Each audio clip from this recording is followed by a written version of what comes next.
think Charles Barkley said it best. Before they said, okay, we gotta go to commercial.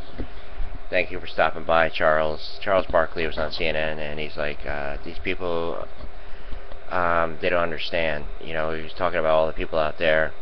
It's like they don't know, because he lives in a gated community, and he's like, you don't understand unless you're living in a place where you hear all this stuff in the news, and you're constantly looking out. You hear it coming towards you. The stuff that you would think would not be happening, because it is 2013.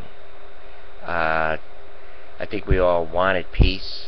I think we all wanted rights and everything, but we also wanted rights to live safely. Okay, my scarf up there, the French scarf, I'm going to hold that. I will show it to you sometime over the weekend. I think we're freezing here, right? Right, Gary? Yes.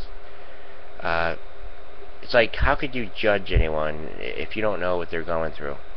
They're trying to make their way in life. They're trying to do what they think is right.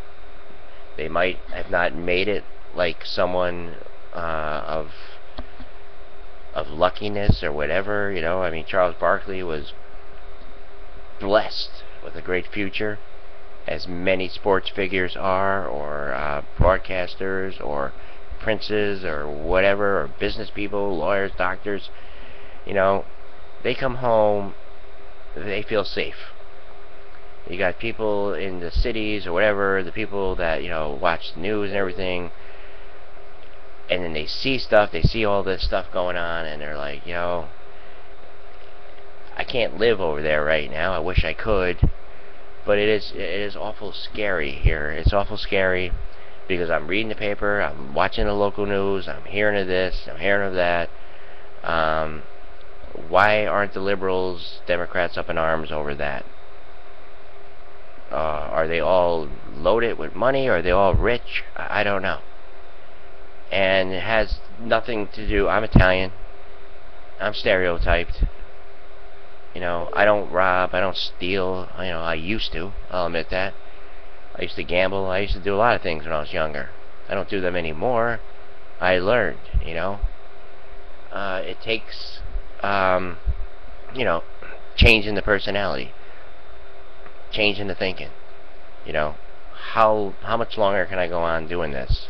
Or is it the right thing? Or if word gets out, if people hear that, oh, he's unreliable, he's unworthy, untrusting, because, look at the way he's dressed, look at the shorts he has on, and I do all this, as as a performance, as an actor, and I just hope that some people will get it, back when some people committed suicide over Judas Priest songs or whatever, or Ozzy, they're all up in arms over the music, had all these rock stars had to testify. It's like, I can listen to music and not, just go crazy, I'm talking when I used to steal, I'm talking like 16, 17, you go in your mom's pocketbook, because you want to go out, stuff like that. But then I went out and got a job, I don't know, something like that. I think it was before, because I started working when I was 15, well, actually 12. Had a paper route and everything, but sometimes you want more, because you got peer pressure and all that, and it's like, and you want to be the life of the party, you want to buy the biggest beer ball, or, have, ways to take people out to eat and stuff like that, and you're young, and you're just like, all this pressure. But once I started working, being independent, that was the beauty of it, that was the beauty, and I lived that way for the longest time, until I had my little problem there with gambling. But am I going to blame? Who am I going to blame? I'm going to blame me. I'm going to blame me individually. Me. I had a good upbringing. It wasn't that. It was just the people that are around me, the influences. I had to balance it all out. I had to balance it all out because it's tough growing up. It's tough being a person for that matter. But I think it all comes down to accepting responsibility and. You are Nancy Grace.